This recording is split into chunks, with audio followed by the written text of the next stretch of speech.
Hi friends, welcome to Sai story. So இன்றைக்கி நம்ம வந்து கருப்பு கவுனி அரிசியில் தான் வந்துட்டு டயட்டுக்காக வந்து ஃபுட் ப்ரிப்பேர் பண்ண போகிறோம். ஸோ இதை வந்து நான் ஓவர் நைட் வந்து பார்த்திங்கன்னா ஒரு 8 to 10 மணி நேரம் வந்து ஊற வச்சுட்டேன். இது ஒரு ½ கிளாஸ் இருந்தது அண்ட் ஊற வச்சது தான் வந்து காட்டுறேன். தண்ணி வந்து பார்த்திங்கன்னா அந்த கலருக்கே மாறிடுச்சு. அதனால் நீங்கள் வாஷ் பண்ணிவிட்டு ஒரு 3வது தண்ணி நீங்கள் எவ்வளோ வேணுமோ, ஒரு கிளாஸ் நீங்கள் ஊற வைக்கிறீங்க அப்படின்னா 2 கிளாஸ் சேர்த்து ஒரு 3 கிளாஸ் தண்ணி நீங்கள் ஊற வச்சுக்கலாம்.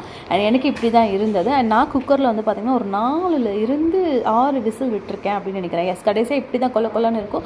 குழம்புலாம் ஊற்றி சாப்பிட கண்டிப்பாக முடியல. அதனால் தயிர் ஊற்றி சாப்பிட்றதுக்கு ரொம்ப நல்லா இருந்தது. ஸோ அதுக்கு வந்து சைட் டிஷ்லாம் வச்சு சாப்பிடும்போது ரொம்ப டேஸ்டியாக அண்ட் ஹெல்த்தியான ஒரு சாப்பாடு அப்படின்னு கூட சொல்லலாம். ஸோ கண்டிப்பாக இதை ட்ரை பண்ணி பாருங்கள். நீங்களும் டயட்டில் இருக்கீங்க அப்படின்னா ஸோ இது உங்களுக்கு ரொம்பவே யூஸ்ஃபுல்லாக இருக்கும். இதோட பெனிஃபிட்ஸ் என்னெல்லாம் இருக்குது அப்படிங்கிறது அடுத்தடுத்த வீடியோவில் நான் உங்களுக்கு ஃபுல் வீடியோ நான் உங்களுக்கு சொல்கிறேன். என்ன டயட் எடுத்திருக்கேன், ஏன் இதை நான் வந்து சாப்பிட்றேன் அப்படிங்கிறது.